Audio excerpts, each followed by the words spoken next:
का मंगलो नमस्कार।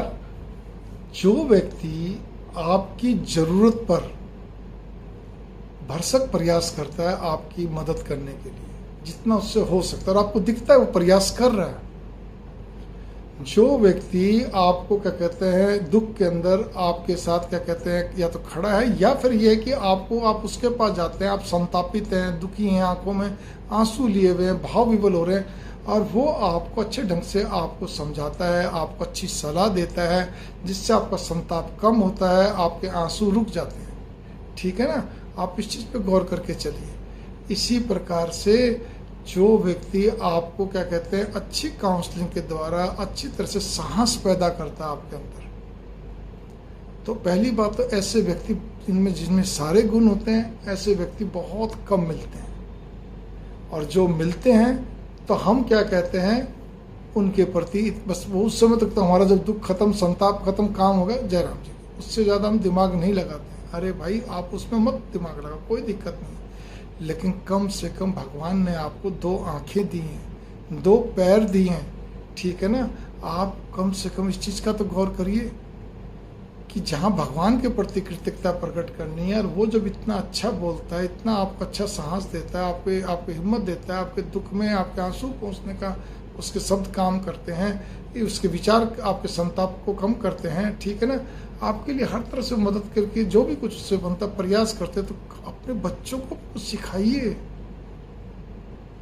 ठीक है ना। आंख बंद करके मत चलिए कि बस हम तो जी एक ही आंख से सबको देखते हैं। नहीं नहीं नहीं नहीं, भगवान ने 2 आंख दी है ना, उस 2 आंख के पीछे एक दिमाग भी है, ठीक है। दिमाग ही काम करता है, अगर दिमाग डेड हो गया तो आंखें ठहरी रह जाती है, भले आंखें घूमती रह करती रह। पागल आदमी क्या होता है, उसकी आंखें सब कुछ देख रही थी लेकिन उसके दिमाग में वो चीज़ सेंस जाती नहीं।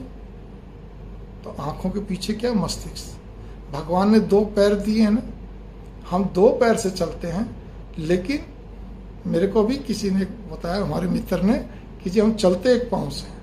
कैसे कि पहले एक पाँव उठेगा तभी तो दूसरा पाँव आगे बढ़ेगा। तो इस तरह से मतलब एक के बाद एक स्टेप होता है, कदम ताल अपने देखो तो इसी हिसाब से। तो भावना मेरी यहाँ पर ये कि लेकिन उसके पीछे भी क्या मस्तिष्क है, दिमाग है। अगर दिमाग काम करना बंद कर दे तो वो तो चलो सेंस तो खत्म हो ही गई, लेकिन साथ साथ में क्या रहता है, अगर पक्षाघात आ जाए, जिसको कहते हैं लकवा आ जाए, ठीक है, पैरालिसिस हो जाए, तब क्या होगा, वो पाँव भी उठने से रह जाएंगे, या शरीर का एक हिस्सा आपका काम करना बंद कर देगा। तो मेरी भावना यहाँ पर ये है कि हम बच्चों के लिए क्या कर रहे हैं, हम अपने जीवन में जीते जी अपने आप को पक्षाघात करवा रहे हैं अपने आप में।